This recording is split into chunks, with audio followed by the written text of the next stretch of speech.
বিসমিল্লাহির রহমানির রহিম। বাংলাদেশের এই মুহূর্তে 299 জন সংসদ সদস্য যারা নির্বাচিত হয়েছেন, তর্কিত হোক আর বিতর্কিত হোক, যেভাবেই হোক তারা নির্বাচিত হয়েছেন, তাদের সামনে যারা সরকার গঠন করতে যাচ্ছেন তাদের সামনে এই মুহূর্তে দুটো কাজ খুবই জরুরি। প্রথমত আসছে মাহে রমজান উপলক্ষে দ্রব্যমূল্যের বাজারকে নিয়ন্ত্রণ রাখা, কোনো সিন্ডিকেট তৈরি করতে না দেওয়া, এটা হলো রাষ্ট্রপক্ষের কাজ।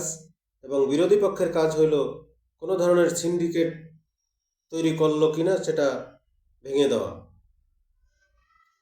যেন সাধারণ মানুষের নাগালের ভিতরে থাকে দ্রব্যমূল্যের ঊর্ধ্বগতি যাতে না হয়, সেদিকে বিশেষ নজর রাখা।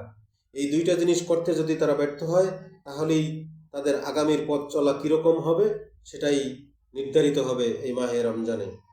অতএব সবাই, সরকার দলীয় এবং বিরোধী দলীয় সবাইকে সতর্ক থাকতে হবে, কোনো ক্রমে যেন বাজার সিন্ডিকেট তৈরি করতে না পারে সেদিকে সরকার দলীয় যেরকম তাদেরকে সতর্ক থাকতে হবে এবং বিরোধী দলকেও সেইভাবে সতর্ক থাকতে হবে।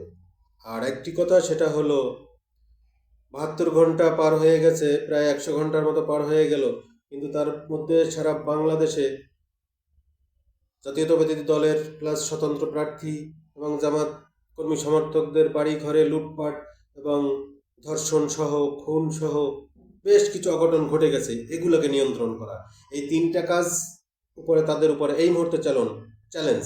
প্রথমত তাদের দলকে নিয়ন্ত্রণে রাখা, দ্বিতীয়ত দ্রব্যমূল্যকে নিয়ন্ত্রণ রাখা, এবং বিরোধী দলের হলো তাদের বাজার মনিটরিং করা। এটাই হলো কাজ দুই দলের।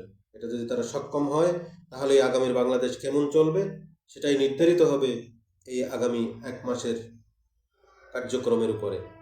স্টপ সিস্টেমেটিক ক্রাইম, বাংলাদেশ জিন্দাবাদ।